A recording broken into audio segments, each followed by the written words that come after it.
Mbote na bino nyonso bana ya Congo bayebomesani kolanda ngai Pati Label kati na www.masoloyasika.com. Lelo tozali bongo le 13 août 2017. Toye kosolola nini bandeko balandi ya www.masoloyasika.com. Toye kosolola lisolo oyo bandeko na biso ya BDK pe bamemeli biso. Bandeko na biso baye tosolola nini bandeko na ngai bino moko bokoyoka bango mituna ekozala ngai kasi biyano ekozala ya bango o nyoso bakoloba ekotala kaka bango moko. Bandeko na ngai d'abord ya mbona banda na kopesa mbote na ngai na mombele black na kopesa mbote na bino baye nyoso oyo mesani kolanda ngai Pati Label kati na masolo ya sika ba mbote na bino nyoso bisika bozwami. Tokoleka na lombango koyamba bandeko na biso oyo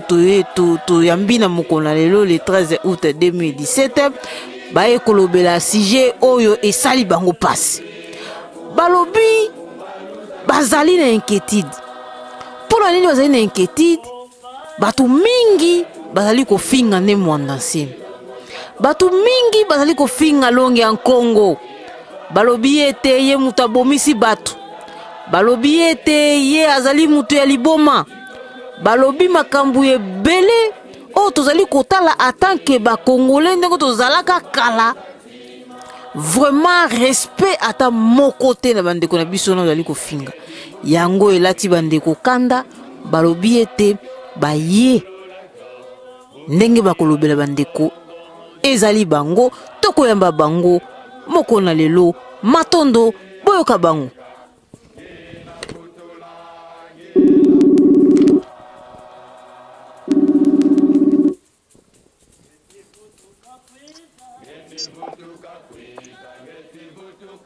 Oui, allô? Yenga Mbuta. Mbuta toza en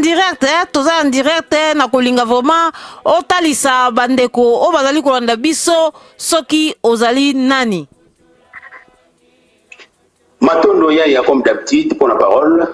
Ngana zali Mavinga Congo et porte-parole de BDM Direction Souhaite.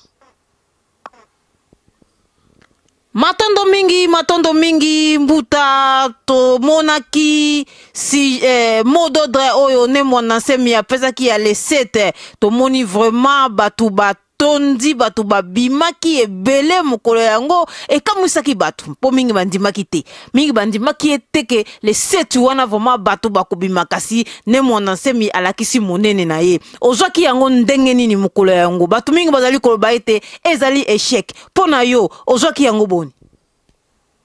Bon, Matondo pona motuna d'abord na koloba ke wana ezali kambo ya approuvé te parce que mfumu mwana ntemi azana eloko ya approuvé le soutien na kata mboka na RDC.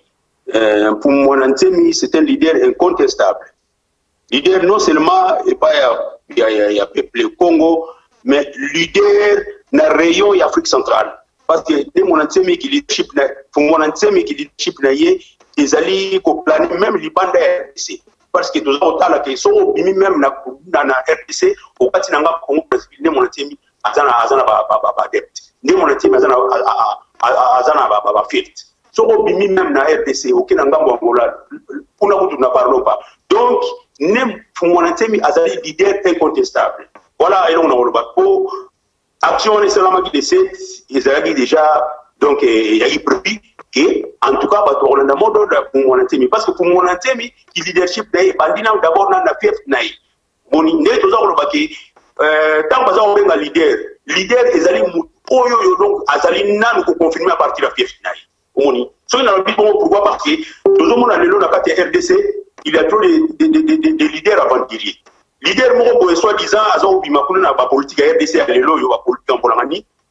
donc il y a qui leadership na yeka na niveau tino na ka tam sur ba na lingala asa ande ni so ya jour na obima ala ki apes ba cheke balar akabuli ka ko mana balar bien avant aki no obima na baler tel ko tam sur ba 10 heures ba cheke ba tane mo bele aler ba bani ko tam ba cheke wala ni sima o leader mais leader wala so tuni wa 50 no isati mon mwana nemi derrière pour donc wana ko lobati et là on a laissé fallait que ça na maboko mais ndeki pene senga yiki o RDC Mumba wana les irréfutables peut-être yena ko expliquer ntango to kota bena na motindo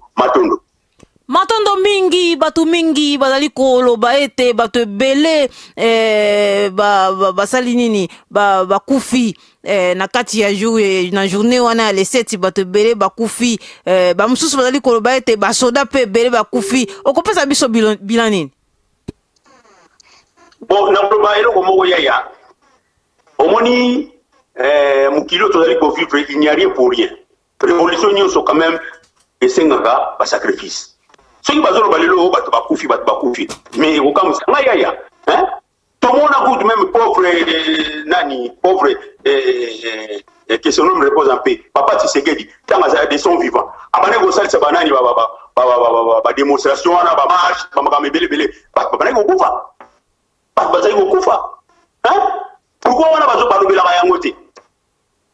bato boni oyo bakufi na époque ya IDPS ntango Papa Tshisekedi azalaki nanu vivant na ba action ya bana kosala que ça soit soki ba ville mort to banini oyo bato bazali kokufa mais pourquoi wana elobela makati omoni oyo uti kosala ma recette c'est la vie normale donc peuple fallait à risque ya la révolution asenga donc a se décider pour na futur na ye et senga ndenge wana alors osikoyo na bamboka nyusu mute bebeli démocratie sala soki peuple ali atambola. Mais effectivement, le peuple a droit parce que c'est le peuple souverain. Yo mona bina RDC so peuple ngo kotambola allez ba voyou wana bazana pouvoir wana faut pas ba militaire ba ba soldat faut pas bomba peuple à bout portant. Donc c'est ça le problème. Donc ba peuple lokola biso na kati ya onzame na tuna kata BDM tozana ba mystico na biso tango bango bazo ya pona ko soit disant ko un petit peuple s'il s'agit de se défendre il faut se défendre il y a un militaire noir parce qu'il combat. Alors, les militaires vont défendre donc inconsciemment, pouvoir illégitime, pouvoir donc inutile, donc pouvoir qui ne fait rien pour le peuple. Alors, donc, il y a des militaires qui défendent le pouvoir, donc on a cible l'abisso. Donc voilà, c'est ça. Si vous avez on a évité, peut-être que vous avez inconscient, ou bien vous avez infiltré la RDC. Pour un vrai Congolais, donc RDC bena solo aso comprendre bena donc donner na minito ya mboka wana na limita wa critiquer pour mwana nsemi ozomona donc voilà on va répondre pour la question wana matondo metomoni ndeko moko azalaka na kati na Kinshasa kuna ye amibenga yende azali mwana kololo pango ayaki na foto moko ya militaire oyo tomona kibiso nyonso akufaki na mokolo na leseti wana aye na foto wana lobi ete mwana nsemi abomi batu mwana nsemi abomi batu alobi oyo akokaki koloba mbuta vraiment Congo otoyebaki Congo ya ko respecter d'abord ba personnalité lokola nemonda nsemi poye azali politicien na nzoto azali yosusu mutu ya spirituel alors il faut vraiment azana respecter plus que ba politicien mususu mais tomoni bandeko bazali ko dénigrer ye mbuta ya nonini okopesa na bandeko lokola ndeko wana mibengaka kololo pango ye mwana kololo pango oyo kombo na eto changer moko na lelo azali mwana ya locataire po Congo ezali ya muto moko tembuto koloba na eboni madondo ya pour moto les abena moto mo très intéressant il faut na brosser mo bena donc calmement et puis donc vraiment avec certitude wana ndeko wana d'abord total dossier na deuxième point ozo benga Eliezer wana ngai tango bato bazolo bakeno c'est un Congolais mais ngai na expliquer na bato dans un point ce monsieur là n'est pas un Congolais donc dans la morphologie na pour comprendre que donc wana za bato na biso de ba bantu donc c'est quelqu'un qui est un infiltré donc il est venu seulement travailler pour les comptes des étrangers mais on expliquer problème na deuxième point na lingina na bandana na ndeko moko akonga na zona ka diaspora donc nazali porte-parole à PDMA on a kata soit bandeko mususu à travers donc le monde entier soit la diaspora bazu courage à répondre moi mutu moko boy bakoya ba Belgique bona kuna loba n'importe quoi mikoleleki pour les aller benno occasion bien pour répondre soki na Congo soki pe wechi lelo pour répondre mbuta na kati yote oui ndeko moko boy azama Belgique kuna kwa lobaki ayaki soit disant après sa leçon et pas ya mpumu mwanda nsemi kwa azali leader responsable ya biso ba Congo yaya vraiment je regrette beaucoup na ba courage monsieur bazali kozwa ozoboya soi-disant ozosala basemblant ke non onga aza contre bakongo te mais eloko nde naye koloba kaka ke soki moto alingi asala likambo il faut qu'il ait de tenants et les aboutissants. Monsieur Weti, aujourd'hui je vais te répondre nga odi na o direct ndeko nangi na biso na boye yo ntango ozoloba wana donc d'abord ozoloba wana en tant que qui oyo reprocher leader na biso ozosala semblant na début que non ote oza contre bakongo te mais ntango ozotuche leader na biso bakongo monsieur Weti yo oloko lopesa leso epa ya mende oyo azali menteur même pas gardien bayebi ke mende c'était menteur baolenga nkoli baosala bavantire na politique ya Congo bapi opesa baleso bangwana ubi oke na mboka na bino soki sanguru soki pe nini soki pe loja baindigène okotika kuna okolopesa bango leso yo kolopesa biso bakongo leso yo Weti yo tika na biso na problème momo attache mo biso bakongo tolobaka beto bakongo munakanda di to katuna mazowabu biso tozala bazoba te yo opesa la leso Weti yo so mona mukongo moko ko quelconque soit ya na biso bien mbuta na biso mo ba alongo na baba kongo alongo na mabele na tubie na kin akenda bamboka na mungu na balocho be basankula peno akena bentena kotanga mais par contre biso ba utaka ba kote kuna besoin na bentena na biso na ba kongo donc ça prouve que biso ba tozala mazayo biso ba tozala connaissance ndeko bino ba Weti wana so ko komi ba mfumwazi ko na kata ba diaspora wa ezali par défaut ozali yo na oyo kalombo na Canada na Japan na Suède kokoma bafumwazi kwa na diaspora par défaut moni wala vous êtes improvisé pour moi lancer mutano mabinote alors yo Weti so zo mi mona peut-être na éviter so mi mona ne yo bana okatsa ko kende ba Londres et ba ya bougre wana wo so ya Congo biswaki so bilo ni enseignant yo mi mona ba go so ko koma dans la spiritualité et donc toi monsieur qui d'abord devrait être mon danseur monsieur Weti yeah bon mis na la parole yo Weti so Weti wana même sous vêtement pamba so yo yiba kinité est-ce que yo ba kola ta ngoyo bino so uta mboka na bino kuna côté indigène batonde de lebele bonso na bakini ale to sokoli bino to pesa no ba lupemba tina ne boye ba mikilia wa yo ngoyo wa temla leader wa Congo mais faites attention keba ko sakana te mais c'est ozali omoni bino bozo kasa ba Congo ba zebe poko wana oyo ya ba kasavu te c'est tout bon te ba Congo no ba zebe poko kasavu te o tsheli ba ya leader to to tshela yo monsieur Weti oki oyo la ta vese ona gresa ba Congo yo so yo ili so on ngai bo likdo banzili te obe ba Congo ba vite be bangola te ni so ne za ba bele so ba Congo di boye bozo uta so ba wapi a bozo ya bozo su la bino na kata ba kin allez bozo pe moi ba lumière ba ni tout ça allez de no yo terme la leader wa Congo tout n'est que simple calcul là devant pour mon entier midi yo te rotem la pour mon entier mo yo pesa ba leçon les tenants les aboutissants que nous pesa mende kuna na bana ba paulenga nkoi bande kuna yo so ba tetela supe banani di bino beaucoup exagérer di beaucoup de passer ba libika monsieur keba monsieur to sali na kata diaspora omoni keba il faut faire attention au casete ba kongo bazali ba kongo bazali il faut ça la para suka la petit zone no sali yo so Weti so be kongo ni wana di yo so ko toucher leader na biso kongo ntemi mais c'est fait attention il faut faire attention to sali biso ba kongo omoni cette fois-ci on nyoso so kana kongo ntemi to total c'est munduki omoni total c'est munduki wana zaina premier point ya ngana toucher pour le voir parce que na suki Weti mbuta zela nani zela lumbuta wina nina tuna ndeko wana otangi kombo Weti ndeko tangi kombo Weti eske ndenge utuko loba ne mona semi te muto amona epo na talaka émission na ese mo ka loba ete ba chakiye na ne mona semi. Yeah, je vais expliquer la chose. Le problème c'est quoi? Omoni tango balonge côté na kata diaspora wa makamba BDK omoni bokoko bon to boyi ndeko wana wa na Londres wana boyi lukombo biswaki un certain lukombo biswaki batu bazana diaspora balanda ba radio bokoko radio lobiko radio bendele baye bakiye ndeko wana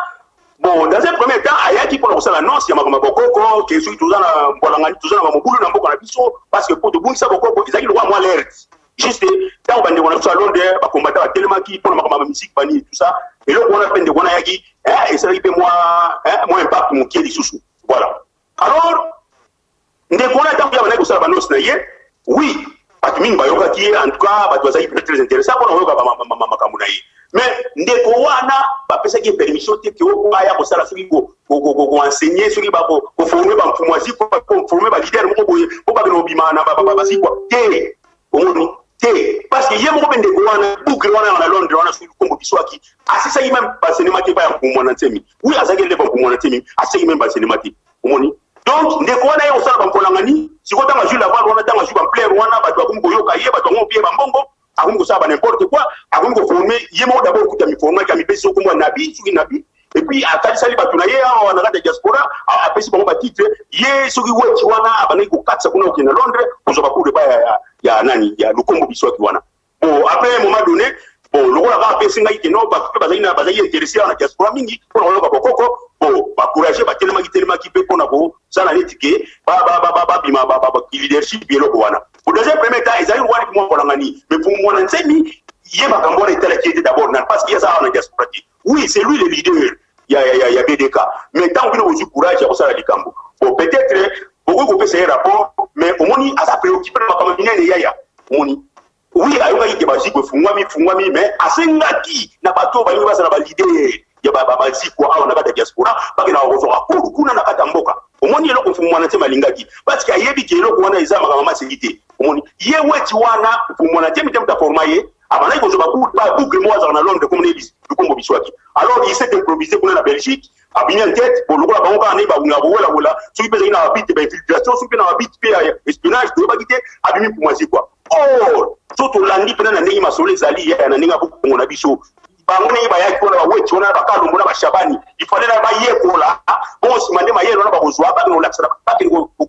propagation na bamboka na bango on ndenge ezalaki moni donc wechi wana koma influence ko na Belgique par défaut na zo ba na ndenge wana yaya parce que ezali makamba kati na za mutakati donc bango wechi kapo shabani bakoma bakumwachi kwa par défaut preuve aneke ngamo na zo ba na awana za grand révolutionnaire les biso zo masolo ana kata souhait to kasaki masolo shabani ngala zali parmi bato to kasaka na shabani awana kata souhait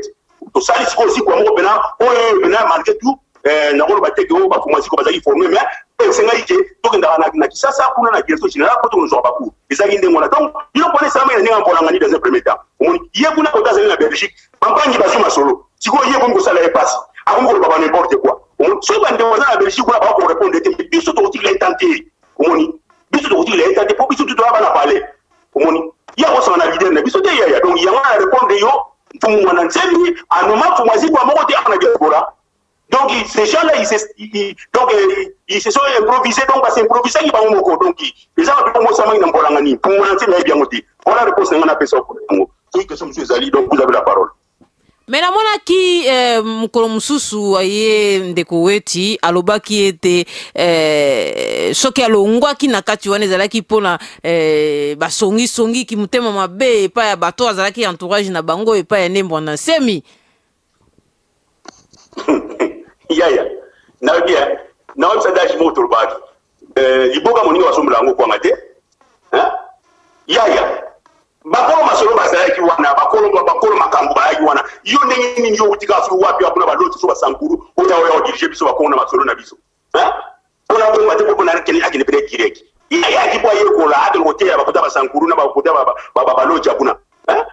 yo uti wako yena mabele na biso mwana to apprendre droit ni nali sima yo lingo ko ma professeur ezalaka yo so mona pena ba juif ne bazana yo uti bando ko kuna ba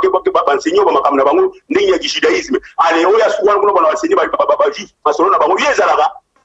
ya wala zaki ba ndena yeso ke zaki ba défaut ezaki na ndinga loyengi alors là siko pena non to ya comprendre ba masolo pampangi bazala kuna ba ju masolo yes ko ko sale passe azo ba solution yani non solution yani est-ce que tu na l'autre kuna to ko to la ba masolo la ba mo to ko to lo mo kuna sankuru ni ya wa lo ba non il faut que tu na masolo ba pampangi bazawana il faut respecter ba énorme okuza makambo wana ndio ukakote ya kuna na loja na sankuru yo yote ya chono na biso ba ko yo yote ya makamni yo yote ya makamni yewo cha yote ya bampangi bazawana mamni ya kote ya bango donc voilà donc ils ont logique leur moment ikobaki donc bana mai bazu conscience bampangi bazu conscience bon ndeko wati situation ngiza tala boye en tout cas le bienvenu voilà mais zana na côté yo do simba masulu ezali ndemo neza normal ya yo so mono yo kena ba ide soit kuna mafungu yo na bele na ide pesi mafungu yo na bele na ide pesi ya omoni pourquoi yo mona ba ide pesi so na ko ona ni matongo yo makamakati ali babenda ni baluba bani tout ça donc je vous premier ministre premier ministre ni omoni ba ministre na mungala ou premier ministre mongo ya mutabandu ndo bia mkongo je vous aba luba biloko wana biso ba considérer comprendre déjà omoni déjà de parler à kala wana o tant de ina batanga ka savuku do ina ba logique wana mais ça ibere mais les logiques ya si tu comprendre ba masolo ndenge zali ya wana zo mona même makambo omoni o le 7 août donc ya toujours ça wana nga bokebi to makambo ba récupérateur te ya o biso moni passe pour olamba madesu ale yo soki o vanda iso quelque part wana madesu beli ale yo bano yo bima pomba ko mano da même madesu pour récupérer masolo on y madesu on madesu ya ko ça ba sacrifice ya o fula moto ya o ba sa plus na yo alors l'air madesu obila ndi to vanda ensemble to lia bilo wana je ba makala ya biso zo ba kongo pepo ko na te ba kasa ko kumwa ntemi n'est pas président kasa fungula ntemi aza mudamvita fungula ntemi aza mudalumiere donc aye kotel misabiso donc botala mukiliza bo so latimisu pour lekela yo bien fungula ntemi ali yango yangwana voilà donc on a répondre sur question monsieur Sali alors vous avez la parole. Na message aussi ko talisa ndeko wetu zali ko yebisa yeso kina comprendre malamu ezali ete atika kombo ya longi ya Congo ne monda nsemi pe eza normal ya ki na zikwa esimbite akei akende ko débrouiller na ndenge na eza bongo te. Bon, le problème c'est quoi? Ya wana ezamaza yo mfumo na nsemi ye nango oui on a ko lesa connaissance wana na biso ba peuple bantu pe Munza Yamviba, à travers le monde entier, n'a pas noir le reste du monde entier. Mais on ne devait jamais un leader sans d'abord convaincre votre fierté. Il y a des choses qu'on comprend le roi sur le bandini. Il y a avoir un leader, il faut pas la masole na fierté. Ne va mettre Jésus Basala, il y a pas une nakati parler. Voilà, masole za nengo lo pour moi ntimi fara bana na nakati parler. Tant na nakati parler si masole te ibanda ba zela nanu. Ozomona, donc masole za nengo na Bambuta biso bande wona biso babampangi na biso babantu basa les bienvenus na BDK basa les bienvenus na BDM mais à ne pas oublier il faut là nous bana kata parler ba satisfait to boite mais kama metali BDM voilà c'est autre chose on est la politique mais oyo makama mazayo ba banana na bana ndaku ya yo poza la professeur te na ndaku na yo moko uzobomba ba boucle uzobomba ba connard akoki libando beta to ko la professeur voilà ils en sensibilité il faut banana pour enseigner Nandaku donc Nandaku n'a pas été satisfait au ministère du Banda wana obeta tolo que non moi je suis le professeur parce que tant que tu as déjà placé au outil pour les deux salles misala et donc on a des exemples moi qui toko on demande pour moi n'entemi à zégo c'était pour moi n'entemi aïe na mazayu ati wana bon bambuta wana suki baba suki baba wati wona bakalo mula bashabani batoki pe nani formation ba dire oui c'est bien mais fade voyage comme alembe on a des scope étape bango ba yimba ngutro bango ba na compte genet geno ba net ko koleke na biso ba Congo ba te za bongo te ba wana baba oyeko na so ba sisi après si ba bakete na bambo na bango ba solo peneza ndenge wana mutachele biso ba kola ngani oyo ti ba weti ba mucha mnokolelo boy isa bu grana za na londe wana oyo so yiba benga lukombo biso waki yem tachele biso ba désordre ba mbona ngani omoni mais dans la logique des choses bande ko so nyoso bazali bienvenue pour kozwa mazayu oyo mais il faut ko ya malembe ko ndela ngo étape par étape donc za ndenge wana on ba weti wana azone kutu pour moi te mitem d'enseigner ye on azo bilo moi likolo ba no le ba ya boucle na biliko so donc le combo bisoki ali amimoni ke no ye ba yi dispute ye ba azo ngape aya ko mesurer na pour moi te ça c'est une erreur grave omoni donc ndeko weti nazo kebisa yo keba yoko ya jamais ko se mettre là pour mon antemi au monde so ko se mettre que se mettre lenga ngoi o boye ba bino na bino kuna ko taba locha so ba ko tin bouta na ba men dipende na sa ko nda pesa kuri wana yo so le kimendo so to ba bele o ba pour mon antemi mais merci quel courage ciao biloko oyo se répéter le souté nazo ba na woti wana za na Belgique wana yo la tivesse on les adresse ba ko so wa limo pena ndili tant mi kilo no ya na obeti nzili wana ya dole bakongo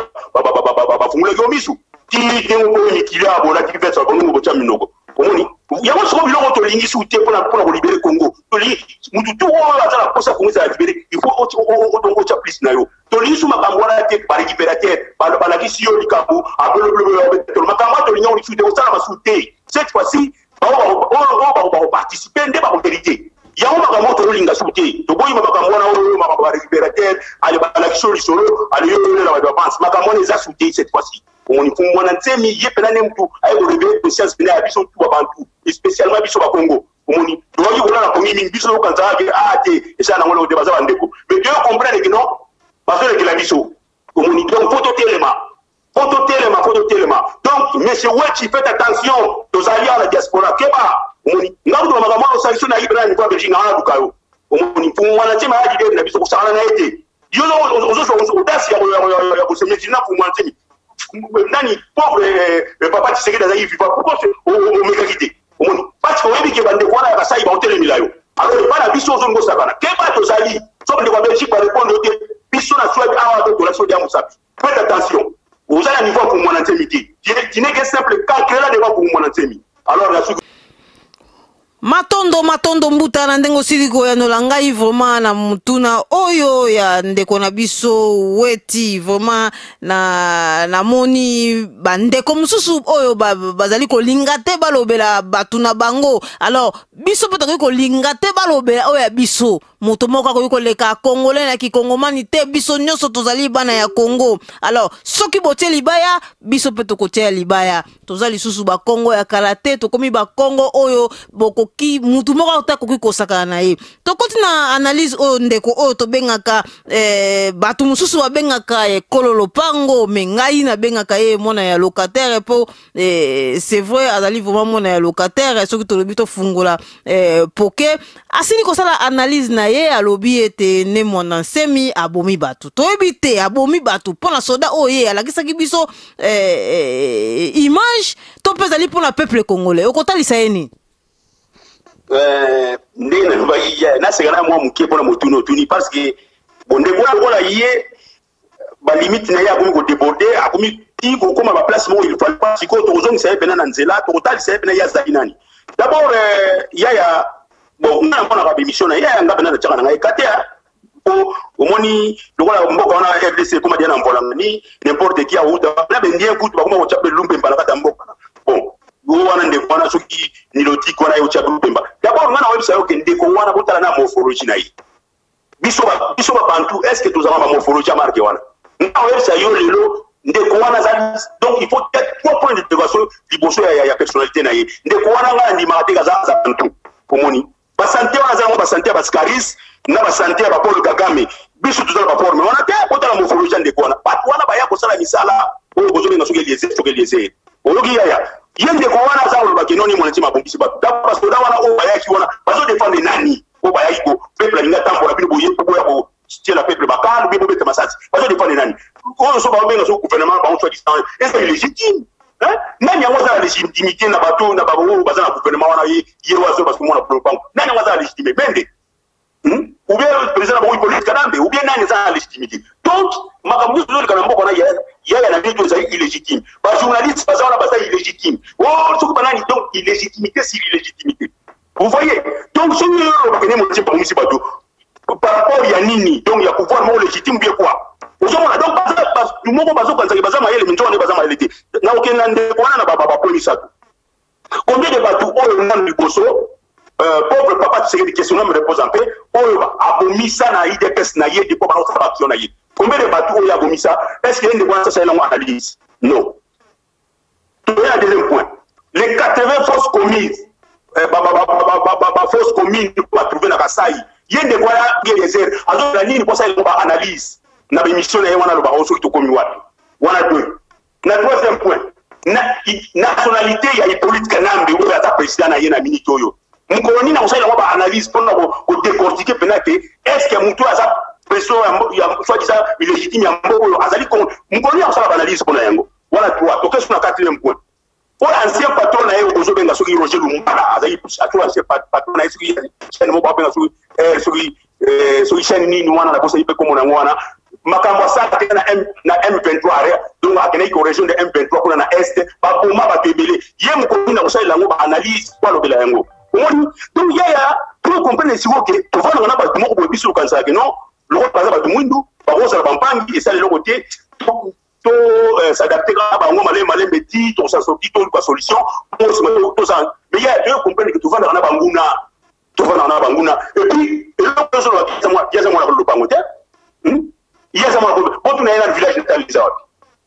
Il y a un qui nous a pas le Bango. Si il y a un mois de Bango, on a pas qui, il faut qu'on se retrouve. Parce que nous avons à cette échelle de couleur politique, nous avons un rassemblement. Bon, il y a un journaliste, donc, neutralité zalité ozo so ba parti prise ozo déclarer makambo ko na papa tiré ozo en colonie ozo nini boyo na rassemblement ozo nini bon tant l'idée de la biso pour mon ntemi oyo azo lingake azo bunisa nyoso to na bayo chambola na mboka biso to mona ozo nguna omoni ye donc batwana beliezer rwana donc bazali ba poltron omoni batwana beliezer so ba kebiti mambala sima bandika be otala bango nazo so vérité yaya omoni pour ba grand polanganya osawana tena ba nai na bango bazo sala qui analyse mais soki ya nini soki di journalisme na bona soki ya ndenge nini donc baza ba tout baza ba parti pris omoni ba osala misala donc bazali comme ça na pouvoir wana omoni ye soki eliezer wana pona ni bakanga ete na ne pona ni bakanga ete mais et pourtant ba journaliste mingi ba bomba bango na kata Congo wana ba journaliste mingi bakanga ye bakanga ete pona ni donc il y a mon cible na yo yo ça l'analyse pour mon antemi mais aye ba aluki déjà ba problème na biso ba tête ya PDK na biso ba pour mon antemi même au bazar terrain même au bazar libanda parce que ça peut dire ba mise na poto ngo ya wana ye ba déjà biso to fungle miso omoni aya biso de na na da souhait aya biso de bato be ba yamba to bibango omoni mais cette fois-ci to tcha miso donc asa gagara na poto il y a grand problème ninga za na poste cette fois-ci il y a tonti la banque justé on toucher pour manantemi au problème avec ba Congo donc partout il sera donc pour tifler omoni ye mwana wana o pour les zéro wana asa ba mwana kolo so ba mwana kolo pa nkuna ba mwele bitu na ba ka be ka mwanga on comprend dit na kata kino zo mwana kolo pa da kolo pa on da kata kinse nyole ba Congo makambo bombe tsuke yaya omoni biso ba Congo te ba na kolo pa on da kata kin ba ba zo utabona ba vena mo ba zo ya ba na kata kin ba so na n'importe quoi mais total sabango kala mingi te za situation mwana bendana matondo mingi mbuta tozali komona bandibu sokolobi kaka likambo ya mabe ya prophète na bango vraiment bazali kotomboka ngana comprendre pourquoi bazali kotomboka pe bandeko mingi oyo bazali ya BDK vraiment likambo oyo botika yango te ba makesa oyo bazali na kati na Congo kuna likambo oyo botika yango te mne mwana semi azali mutu moko spirituel alors eza na individu moko tako ko telema asakana na ye afinga ye bino po bandi bazali kotala tokondima yango te yango na kosenga na bino bisika bozali vraiment botala likambo oyo botala yango na lobi belese na masese kasi botala yango vraiment malamu po tokoki kondima yango te bandibu bazali kokufa pona likambo ya prophète na bango Mohamed alors biso peto pe mutu oyo asakani na longi ya Congo po yazalo kola politicien nyonso tute yazali moto na molimo alors oyo akosakana na ye biso nyonso tokozala na sima na ye mbuta na moni mende na ba officier mususu batalisi biso ba makesa oyo ba bimaki le 7 oyo bakangaki bango talisa biso est-ce que zali makambo ya solo to peza kaka ndenge ba mesana na bango makambo na bango ya lokuta kolakisaka na peuple pona ko bangisa bango bon je dirais ceci avec les informations que nous avons à nos possession na biso to perdre 3 kesa to perdre 3 kesa 2 na njili to perdre 4 3 na njili moko na selembao information dans la possession na biso omoni bon oui to yebi que population pe apuyaki ba makesa na tsango ba bimaki population omoni tant bazana kaka loyenge ndenge ba makesa na so balata ipo biso ba makesa na so balata ba banderole rouge alors population pe alata ndenge mona ba makesa bakangaki pe ba kitenda rouge na mutu omoni o na zo ba information na sana ngo to perdre 3 makesa na njili et puis moko na selembao o ba kufaki bon wana iza manchoki moyena expliquer ngo te raison ni o ba kufaki o na zo pesa o ba précision donc tous qui appuyer la population donc babimaki la population pe c'est déguisaki balataki ndenge mo presque na makesa alors bango batu wana oyo yo bien que gouvernement na mesana montage ya gouvernement mesana montage o bakangi pe ba population civile o balaki bakite ya rouge pona bango lokola bangi balaksaka ke non bango baza l'état bango bazosala plein de pona kotalisa na peuple ke oui tosukisi bato oyo tala kutu boye tokangi badep ya BDK tala bola la plupart oyo bakangi oyo balakisi bino baza ba population civile omoni baza ba population po bato wana bamesana na montage yaya bato wana bamesana na montage ntango nyonso kosala bamontage na mo mais problème eza te omoni ndenge tolobanaki kongo ke contre diambo ke na ntango na yao basala kaka bamontage ndenge bamesana mais yaya donc quelle que soit la durée de la nuit, le soleil finira par apparaître. Voilà, et l'on a répondu à moi parce que yo, on a combo ya mende. Bon, la présence des médias, ça dit quoi au peuple congolais? Il y a un nation dans une question. Ma question, il y a une réponse. Mais il y a une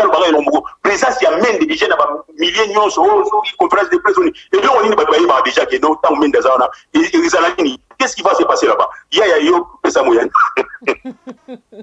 Locuta. Ah, voilà. Voilà. Donc, c'est ça. Donc, il dit Bende qui dit les mensonges. Donc, c'est ça. Et on a répondu à moi. Mais le problème est que, ça va arriver, ça peut mais Tatanzan n'a pas tout l'endo à réagir. Donc, un jour, vérité et vous ici. Voilà, on a une question. Matondo Mbuta pona kosukisa namoni Congo dietu oyo nembo na semi asili ko auti ko sala na kati ya Congo dietu wana alobi ete akopesa lisusu date oyo peuple abima me alingi peuple abima 3 millions ya peuple na kati na libanda na nzela ya kati na Kinshasa batambola Mbuta ekoleka boni. Bon, peut-être mon fou mon antemi alobara mingi na bako. Bon, pona oya ba mingi fou mon antemi alobara fo za mutakati. Pour moi antemi azotali na peuple congolais nini. Pour moi antemi azana souci ke mboka wana e kabwana te. Pour moi antemi azana souci RDC tikala ndenge zali. Moni, ya mo na zo pesa ba chance wana. Normalement événement ya les 7, fallait pas que na on objectif. Mais les amis regrets na biso bakulu na biso. Pour Mounantemi, ba mandaté na bakulu. Pour Mounantemi, azana monde physique unique maka pona ko exécuter, ba obo de ba ancêtre na biso. Les ancêtres étaient dessus. Ancêtres na biso bazali dessus na jubilé on a les 7. Qu'est-ce qui a fait que message ça il y a plus de 2 mois et l'Obama déjà que non les RDC il faut pas primer les 7 août pour na ba libérer moko na bango mais écoute mo korango écoute ko ba parti moko oyende bimi ba Congo ndé muzaki na Hamas na kini mo ndambo. Mais ma province mususu wana elokote qui ne peut pas quoi mususu pe elokote siko eloko wana sali passe ba bakulu e ba cette nyonso ba bantu omoni e ba cette nyonso ba mwana nsemi azali wana azali ka représenter na bango mangaza na connexion na bango tangu nyonso omoni ya sali rege makasi alors parce que pas qui action wana donc bazali satisfait ndé bango basatandaki il fallait que peuple congolais a manifester pena donc comme il faut RDC Kangura. Bon, même si on dit que alerte, on dit alerte, on dit bon, tout éviter. Il y a un autre senga. N'a pas ceux qui peuvent à solo, vous allez faire un leader. On a autant qu'on a débit. On connaît un vrai leader d'abord à partir de la pièce. Mais nous avons pas dit là, tu vois, que quoi ça roule, a même un groupe à battre. C'est comme ça. Pour que les gens ne va pas faire, pour nous, si vous à solo, vous avez un souci que politique a comment changer. Pour qu'il y ait un synthétisé,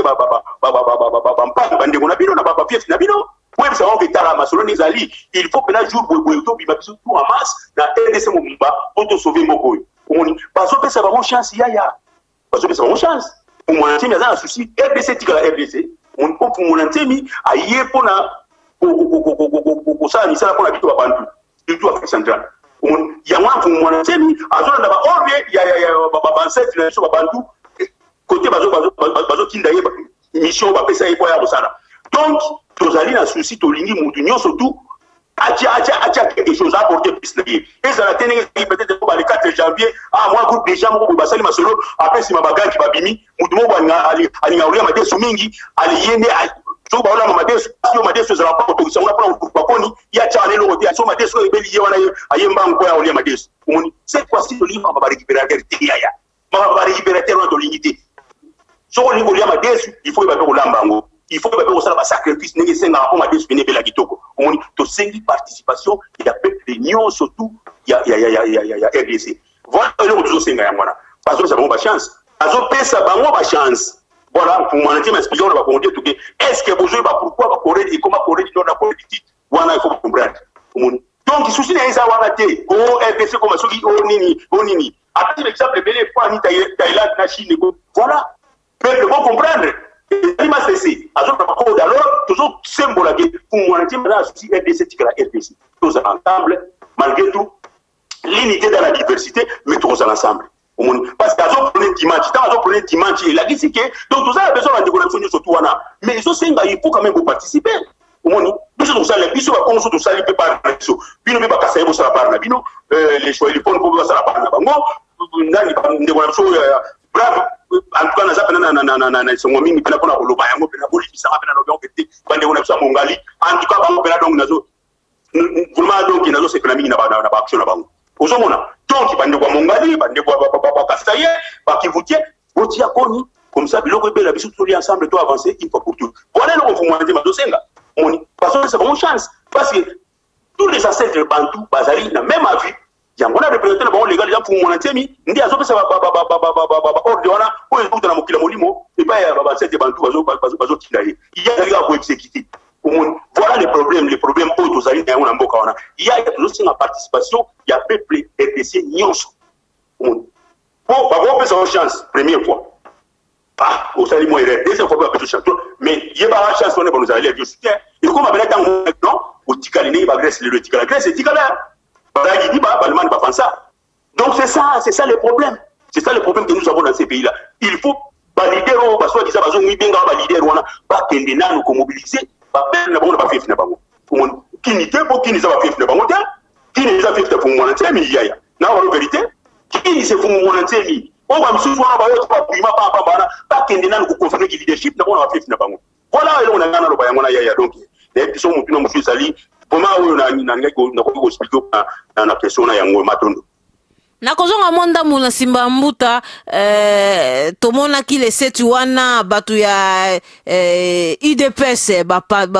kabola ki ba traité partout c'est-à-dire ba papier ba sali ba papier ba tamboli na Kinshasa balobiete journée ya le 7 kozalati tina uti koloba ete batu ba yaki mingi te parce que bango musala na bango basalaki yango wana eloko mosusu na koloba deuxièmement olobi ete ba leader wana ba conscientiser batu na ba fief na bango oyo neti Félix akene na Kasai les autres là ba kene ba province na bango ba conscientiser peuple pour atelema to benga na ba Rwandais mais tozali komona Félix Tshisekedi azali na mwasi ya Tutsi tozali komona même Katumbi azali na mwasi ya Tutsi c'est-à-dire bango na régime ou occupation mutu nyonso za na mwasi ya rwandaise est-ce que moyevo eloko voma ekosimba ete to bengana ba rwandais ensemble bon matondo pour la question omoni oui pour juger bango ni bazana basi batuchi bon basi batuchi wana oui bazali batu mundu kwa biso ya parce que omoni autant ensemble bazali biso nyonso baras tozali kwa race noire mais moni sikoyo makanisa mabe o bango bayela na mboka wana sikoyo nde yango nde pousser biso sikoyo to tia bango na moi distinction c'est total la bonne liste mususu oyo to miso to sala ni to lobai kino na liste ya A pour A d'importa ozomona alors nde kwana soki bango lelo bapona kozana base batuchi bayibi ba raison moni bayibi ba raison nini oyo bango bapona kozana base wana batuchi donc matolo ezali na CC wana tout comme pene ezali na deuxième république ndenge oyo nani Mobutu aijai ba cadre na ye ba comme deuxième bureau batuchi donc nyoso tu wana biso citoyen yango ezama ntweki omoni ezali kaka na cadre infiltration bango benga o baso na benga o so ba hirondelle voilà biloko wana cette fois-ci to kosilisa yango soki yo lingi olobi koza RDC yaya na ba bela RDC ba Rwandais ba les bienvenus mais énorme ozala ba condition ozala soki yo lingo vivre na Chine lelo Chine a pas arbitraire j'étais ba dumi bagena na Chine mais yo so ko tina chinois moi yo na moi Chine yo bien na mbalo ko ba kibanda moi na on va na kata Chine de ba loi ezali to ko ba loi ya yo so ko lingi tuchi pour ça va pour mes amis kendo bana na moi Chine tuchi kuna na Rwanda bon ya awa peut-être au pays d'origine mais est-il que bara ina yo comme limité c'est-à-dire ba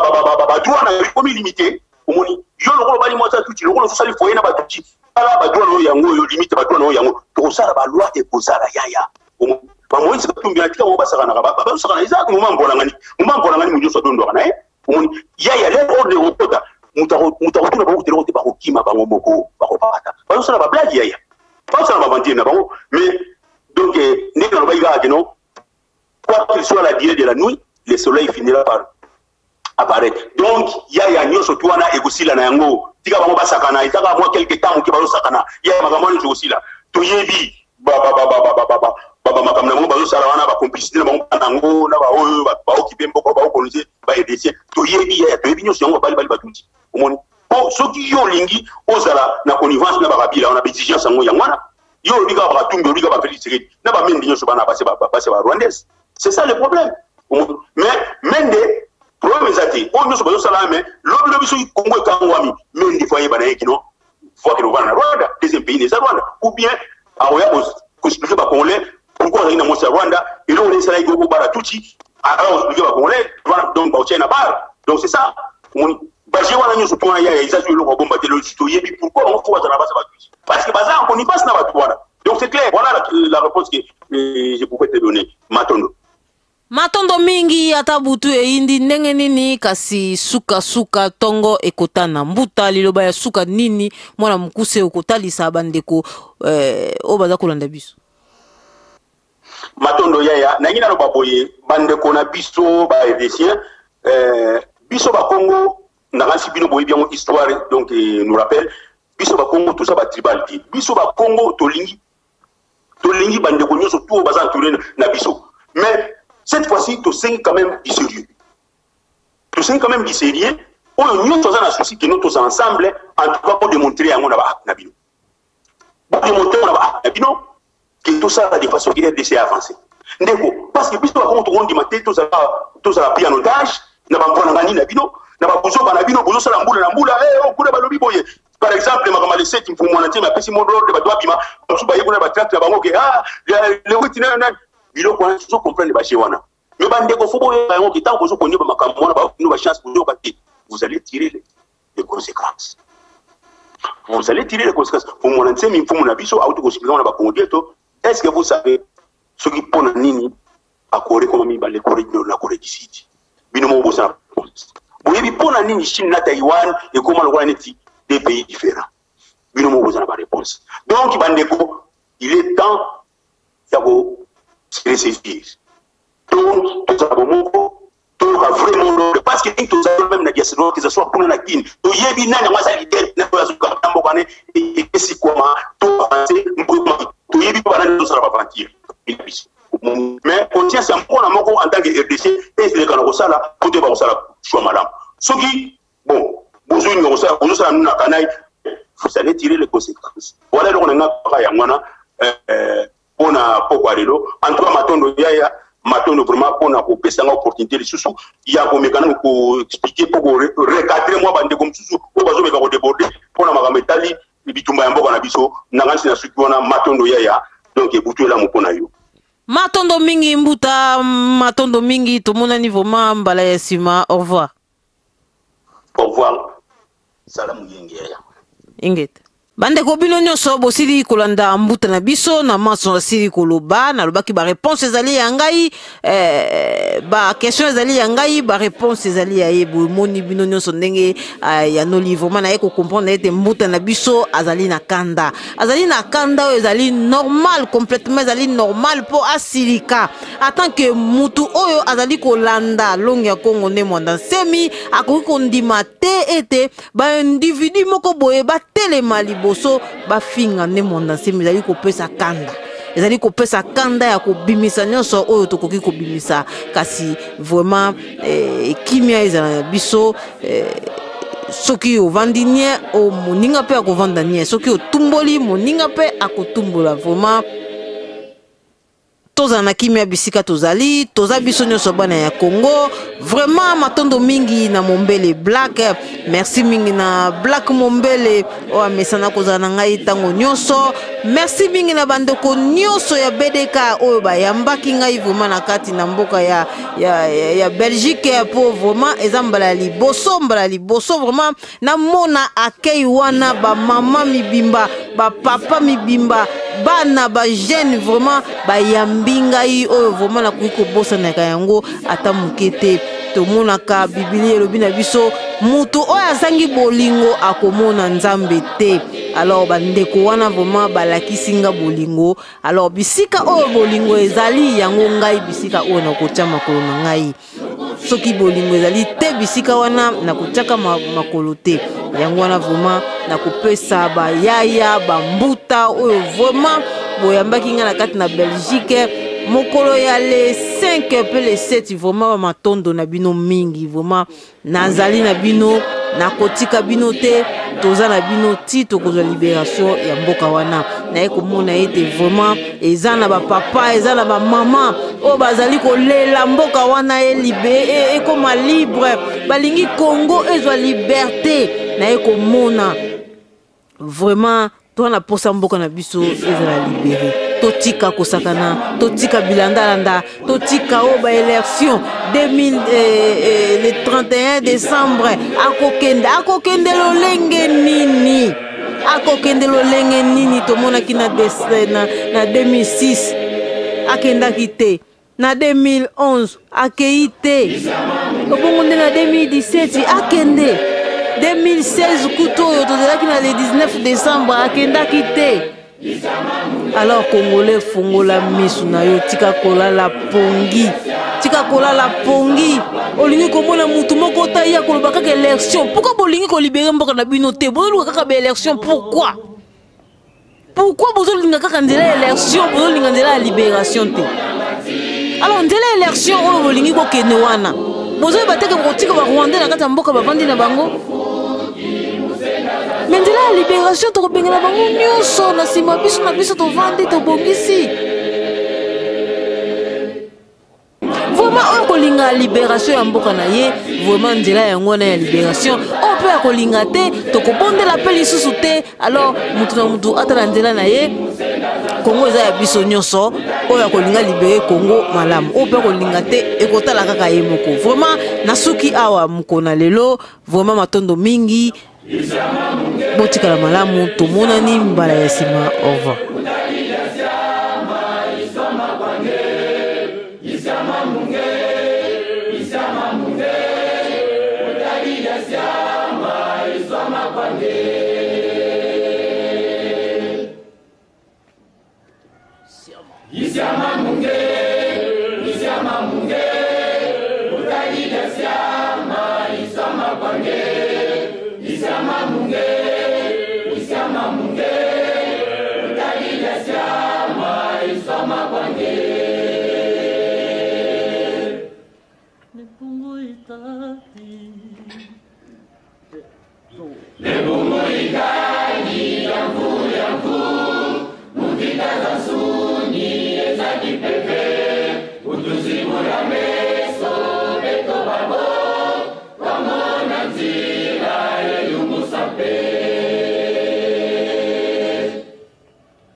Munge, utali la